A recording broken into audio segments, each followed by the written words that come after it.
উলম্ব গতি দুই ধরনের।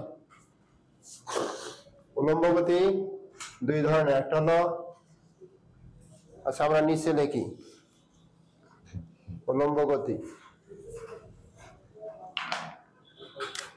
একটা হলো উলম্ব গতি, কিন্তু এটাও এক ধরনের রৈখিক গতি। এই উলম্ব গতি এটাও কিন্তু এক ধরনের রৈখিক গতি। উলম্ব গতি এক ধরনের রৈখিক গতি। রৈখিক গতি বলতে কি বোঝাচ্ছিল মনে আছে? একমাত্রিক, ঠিক আছে। কিন্তু একমাত্রিক দুই ভূমি বরাবর হতে পারে, আর এটা কোন দিকে? উলম্ব বরাবর, উপরের দিকে বা নিচের দিকে। তাহলে এক্ষেত্রে দুইটা হতে পারে, যে একটা হলো ভূমি হতে খাড়া উপরের দিকে,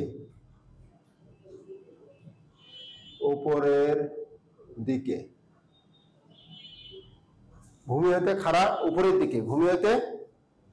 খাড়া উপরের দিকে। সেক্ষেত্রে দেখো তো, এই ক্ষেত্রে আমাদের আলফার মানটা, আমরা একটু আগে যে প্রাসের মধ্যে আলফা পড়ছি না, এক্ষেত্রে আলফার মান কত হবে? আমরা প্রাসের ক্ষেত্রে কি পড়ছি মনে আছে? দেখো তো কিভাবে নিক্ষেপ করছিলাম, তির্যক হবে না? সেক্ষেত্রে আলফার মান যেটা ছিল, এই যে ইউ ছিল না আলফা ছিল, আলফার মান কতর মধ্যে কত হওয়ার কথা ছিল? 0 থেকে বড়, 90 থেকে ছোট। কিন্তু এটা যদি এরকম খারাপ উপর দিকে নিক্ষেপ করা হয়, তাহলে 90 ডিগ্রি। এক্ষেত্রে আলফার মান হবে 90 ডিগ্রি। আলফার মান কত? 90 ডিগ্রি। আলফার মান হবে কত? 90 ডিগ্রি। এখন যেটা আমরা এখানে দেখাচ্ছি, চিত্রটা এখানে থাক, দুটো মিল রাখার জন্য এই চিত্রটা থাক। তাহলে এখানে আলফার মান, এই যে দেখছো আলফার মান কত? এক্ষেত্রে আলফার মান 90 ডিগ্রি।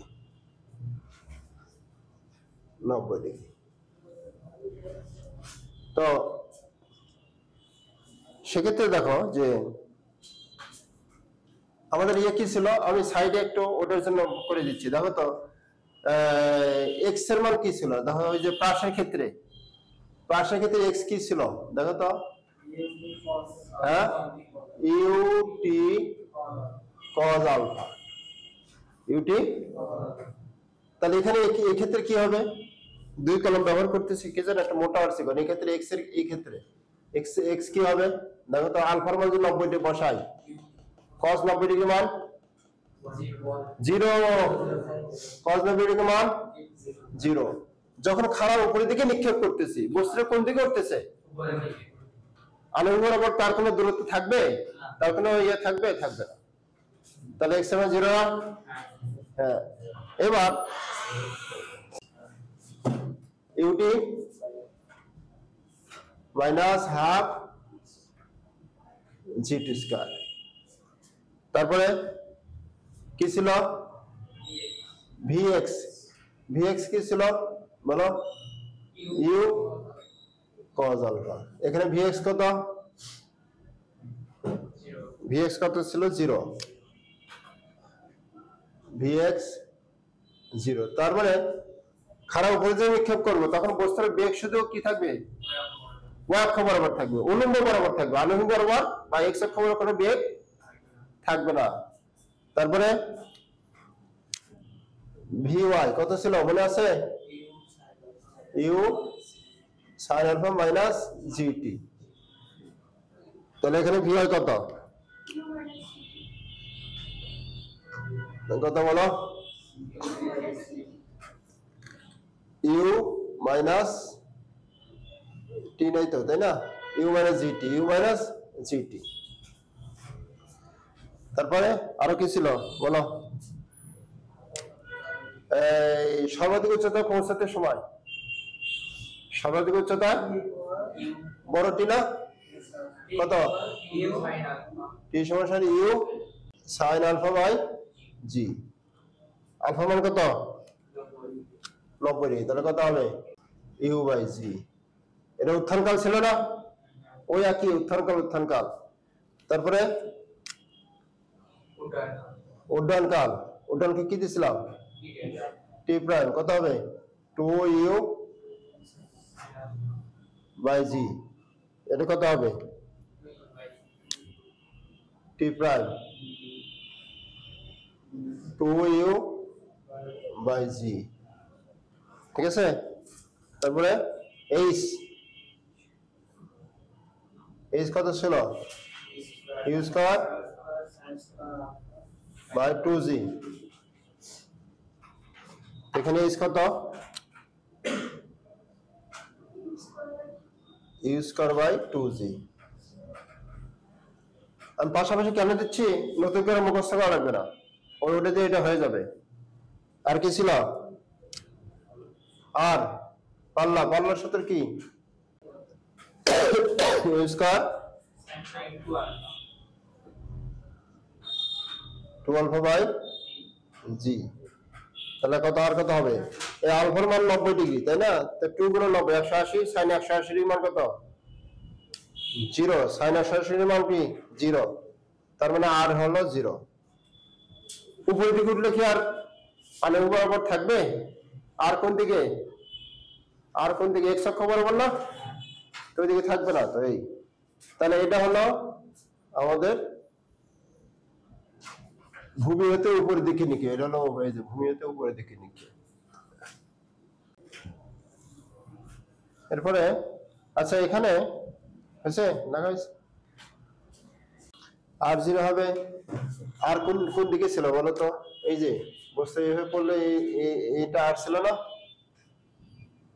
এটা আর ছিল না, তো বস্তু কি এইভাবে পড়বে না খাড়া উপরের দিকে যে আবার নিচের দিকে পড়বে, নিচের দিকে পড়বে না, খাড়া উপরের দিকে নিক্ষেপ করলে আবার কি ওই বরাবর নিচের দিকে পড়বে, তা আর এর মান থাকলো, আর এর মান 0। আর এটা তো আমরা বাস্তব অভিজ্ঞতা তাই না, আর গাণিতিক ভাবে তো দেখাই যাচ্ছে আলফার মান তো এমনি 90 ডিগ্রি, তো 90 গুণন 2 কত 180, আর sin 180 এর মান কত জানো না, sin 0 ডিগ্রি মান 0, sin 180 ডিগ্রি মান 0, আবার sin 360 ডিগ্রি মান 0, সবই 0।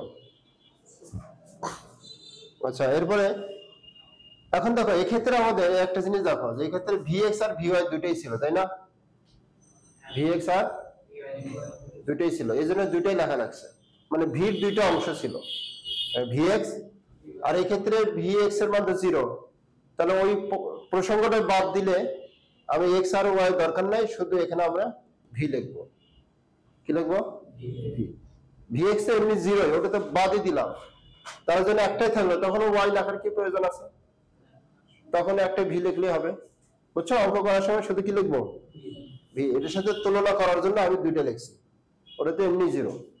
এবার আসলে পরন্ত বস্তু, এটা হলো নিচ থেকে উপরের দিকে নিক্ষেপ করার ক্ষেত্রে, আর পরন্ত বস্তুর ক্ষেত্রে, পরন্ত বস্তুর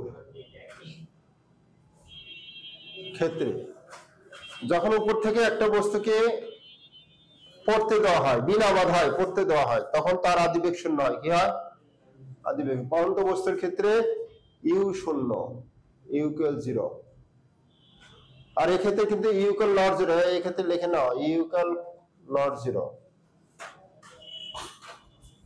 তাই এই ক্ষেত্রে ইউ ইকুয়াল 0 হলে কোনটা চেঞ্জ হবে, শুধুমাত্র আমাদের এই যে ইউ ইকুয়াল 0 হবে, আর নিচে পড়ার ক্ষেত্রে জি প্লাস, জি হবে 9.8 প্লাস জি প্লাস, সেক্ষেত্রে আমাদের এই যে এটা ওইটা 0 তো বাদ, এক্স এর প্রসঙ্গ তো আর আসবে না, আসবে ওটা এমনিতে 0, তাহলে এই ক্ষেত্রে আমরা লিখবো y ইকুয়াল ইউ তো 0 তাই না, ইউ 0 না, আর প্লাস হাফ জি2 স্কয়ার, আবার এখানে এই যে এটা v সমান সমান শুধু জিটি, আর পরন্ত বস্তুর ক্ষেত্রে ওইটাই টি সমান সমান u by g, u by উত্থানকাল পতনকাল সমান না, কই ইউ 0 হবে কেন, এটা তো আদিবেগ ছিল, কিন্তু যখন নিচে পড়বে, একেবারে নিচে যখন পড়বে, যে বেগ নিয়ে বস্তু উপরের দিকে উঠবে আবার সেই বেগ নিয়ে পড়বে, এটা জানো তো, একটা বস্তুকে যে বেগে নিক্ষেপ করা হবে উপর থেকে আবার সেই বেগ নিয়ে মাটিতে পড়বে, বুঝছো না বুঝনি? এটা প্রমাণ আছে। মনে করো এই একটা বই নিক্ষেপ করা হয়েছে, বুঝছো? এদিকে দেখো, নিক্ষেপ করা, ধরো ইউ বেগে নিক্ষেপ করা হয়েছে, ইউ বেগ বস্তুর উপরে উঠতেছে। হ্যাঁ, যতই উপরে উঠতেছে তার বেগ কমতেছে, কিন্তু কি বলো, যতই উপরে উঠতেছে তার বেগ কমতেছে, করতে করতে এই পর্যায়ে গেল। এটা হলো সর্বাধিক উচ্চতা এইচ। ওই যে এইচ হলো এত, এই যে এটা। এখন তো এখানে এটা আদিবেগ, তাই না? এখানে u equal not zero, equal not zero, কিন্তু যখন সর্বাধিক উচ্চতা পৌঁছাবে তার শেষ বেগ কি হবে? শেষ বেগ কি হবে? শূন্য। তাহলে এখানে V equal zero, V equal শেষ বেগ শূন্য। ঠিক আছে, বুঝছো? আচ্ছা, এখন কিন্তু মাঝখানে যে কোনো এক জায়গায় ধরা হয়, মাঝখানে কিন্তু শেষ বেগ শূন্য হবে। মাঝখানে যে ভির সূত্র হলে যেটা, ভির সূত্র এই যেটা। কিন্তু সর্বাধিক উচ্চতা যখন পৌঁছাবে তখন তার শেষ বেগ কি হবে? শূন্য। শূন্য হওয়ার পর বস্তুকে ওখানে বসে থাকবে, আবার পড়া শুরু করবে। এই দেখো, আবার পড়া শুরু করলো, তাহলে পড়াশোনা নিচে পড়তেছে। তাহলে এখানে তার বেগ, এখানে এই ক্ষেত্রে আদি বেগ কোনটা হবে? তার ইউ ইকুয়াল জিরো। তাহলে এখানে আদি বেগ আবার এই যে এটাই আদি বেগ, এটাই কি বেগ? এটাই আদি বেগ, ভি বেগ নিয়ে পড়তেছে। তো যতই নিচে পড়তেছে ততই তার বেগ বাড়তেছে, কিন্তু যতই নিচে পড়তেছে। তো ধরি এখানে তার শেষ বেগ হলো, সাপোজ ধরি এখানে তার শেষ বেগ হলো ভি প্রাইম। কি প্রাইম? V prime. তাহলে এইটার ক্ষেত্রে সূত্র কি? এটার ক্ষেত্রে সূত্র কি? ওই যে ধরো পড়তে টি সময় লাগছে, এখানে উঠতে টি সময় লাগছে, আবার পড়তেও উত্থান কাল পতন কাল যে সমান। ঠিক আছে, সেই ক্ষেত্রে সূত্র কি?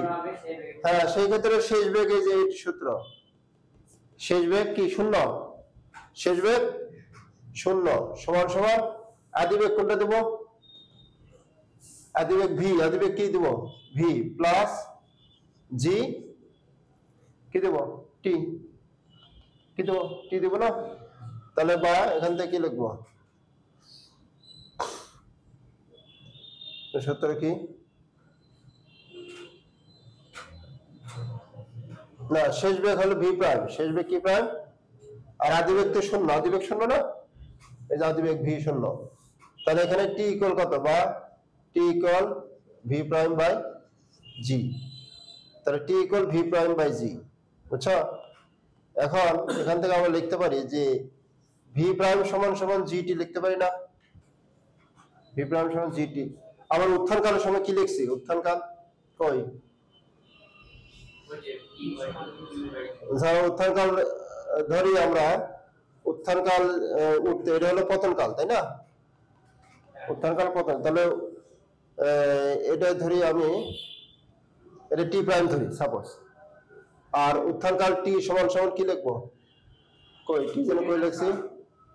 ইউ বাই জি না? ইউ বাই জি। তাহলে এখান থেকে কি লিখবো? তাহলে ইউ সমান সমান জি টি, ইউ সমান সমান। এখন এই যে উত্থান কাল এটা আর এটা যে সমান, তো এইটা আর এটা সমান হলে তাহলে এই পাঁচটা আর এই পাঁচটা সমান হয়ে গেল না? তখন কি ইউ সমান সমান ভি লেখা যাবে না? বুঝছো? এই জন্য এটা লেখা যায়, মানে অর্থাৎ যে বেগে উপরে উঠবে আবার সেই বেগে, অর্থাৎ যে বেগ নিয়ে উপরে উঠবে সেই বেগ নিয়ে আবার নিচে নামবে। এটা হলো তার প্রমাণ। এই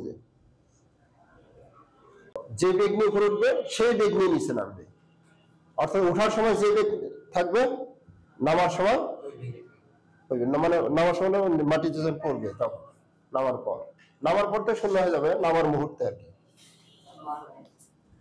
তাহলে এগুলো আমরা আর কি আছে, এদিক থেকে এগুলো থাকবে না, বুঝছো? এদিক থেকে এগুলো থাকবে না, ও টিটা থাকবে। তাহলে এখানে এটা কি? এটা হলো পতন কাল, এটা কি কাল? আর বিচরণ কাল তো আমরা এই যে এটা আছে উত্থান কাল, এই দুটো যোগ করলে উত্থান কাল যোগ পতন কাল সমান সমান বিচরণ কাল, উড্ডয়ন কাল বা বিচরণ কাল। বাকি সর্বাধিক উচ্চতা তো আগেই দেওয়া হয়েছে, আর এটা তেমনি শূন্য। ঠিক আছে? এই হলো এইগুলো 9 10 মনে হয় তোমাদের কিছু ছিল না? এগুলো অঙ্ক দেখবা, এগুলো এমসিকিউর জন্য এসে যাবে। আরো কিছু কিছু ক্রিটিক্যাল অঙ্ক আছে, আমরা পরে এগুলো প্র্যাকটিস করবো।